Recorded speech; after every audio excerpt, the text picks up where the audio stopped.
కరీంనగర్ జిల్లా వేములవాడలో కిడ్నాప్ అయిన బాలుణ్ణి ఓ గుర్తు తెలియని మహిళ కరీంనగర్లో ప్రైవేట్ ఆసుపత్రికి తీసుకొచ్చింది. పిల్లవాడికి ఆహారం ఏమివ్వాలన్న దానికి సంబంధించి వివరాలు తెలుసుకునేందుకు ఆసుపత్రికి వచ్చిన మహిళను చూసి సిబ్బందికి అనుమానం వచ్చింది. గట్టిగా ప్రశ్నించడంతో ఆమె పరారైంది.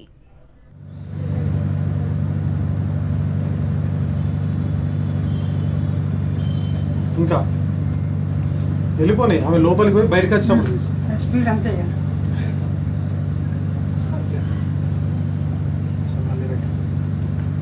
ప్లే చేయి ప్లే నువ్వు ప్లే చేయి ఫస్ట్ తీసేయి.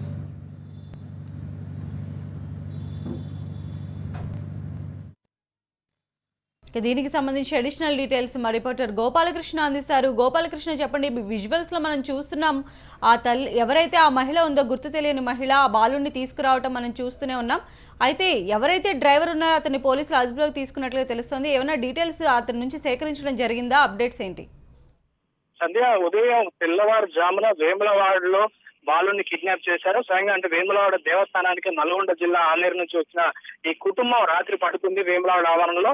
తెల్లవారుజామున పడుకున్నట్టు అంటే గుంపులో పడుకున్న 4 నెలల పసిగందును తీసుకుని ఓ మహిళ కిడ్నాప్ చేసింది.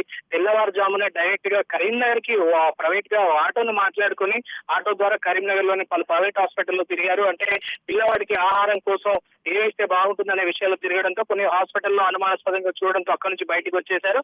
అయితే కరీంనగర్ లోని ప్రముఖ నర్సింగ్ హోమ్ కు వెళ్లి డాక్టర్ ని కలవడంతో పాలు రావట్లేదు తల్లికి, ఏం చేయాలనేటువంటి విషయం అడగడంతో ప్రిస్క్రిప్షన్ రాయించారు. అప్పటికే అంటే డాక్టర్ ని కన్సల్ట్ అయి పూర్తిగా మందులు అవి రాయించుకొని అక్కడి నుంచి పిల్లాన్ని పట్టుకుని డైరెక్ట్ గా వెళ్ళిపోయినట్టు తెలుస్తుంది. అయితే ఆటో డ్రైవర్ ని మాత్రం అక్కడి వరకే వాడుకున్నారు. ఈ నేపథ్యంలో ఆటో డ్రైవర్ ను పోలీసులు విచారిస్తున్న సమయంలో తాను వేములవాడ నుంచి కరీంనగర్ వస్తున్న సమయంలో వేరే మహిళకు ఫోన్ చేసిందని డైరెక్ట్ గా కరీంనగర్ రావాలి, బాలుని నేను తీసుకున్నాను అని విషయం ఫోన్ ద్వారా తెలియజేసింది. మరికొందరు కరీంనగర్ లో ఆమెను కలిశారు, పిల్లాన్ని తీసుకున్నారు, హాస్పిటల్ చూపించారు. అక్కడి వరకు మాత్రమే నాకు తెలుసు అని పోలీసులకు సమాచారం ఇచ్చారు. ముఖ్యంగా చూస్తే అంటే కావాలనే ప్రీ ప్లాన్డ్ గా పిల్లాన్ని కిడ్నాప్ చేసినట్టుగా అయితే మనకు తెలుస్తోంది. తెల్లవారుజామునే పడుకున్నటువంటి ఆ పిల్లాన్ని తీసుకొని ఇప్పటి వరకు కూడా జర్నీలోనే ఉన్నట్టుగా తెలుస్తోంది. అయితే కరీంనగర్ నుంచి ఎక్కడికి వెళ్లారు, లేదంటే కరీంనగర్ పరిసర ప్రాంతాల్లో ఉన్నారా అనేటువంటి విషయాలు మాత్రం పోలీసులు ఎంక్వైరీ చేస్తున్నారు. పిల్లాడి తరపు బంధువులు కూడా హాస్పిటల్లో వచ్చి పూర్తిగా సీసీటీవీ ఫుట్ పరిశీలించి పిల్లాడు తమవాడే అని చెప్పి మహిళ తీసుకొచ్చిన మహిళలు మాత్రం ఇక్కడ చూడొచ్చు.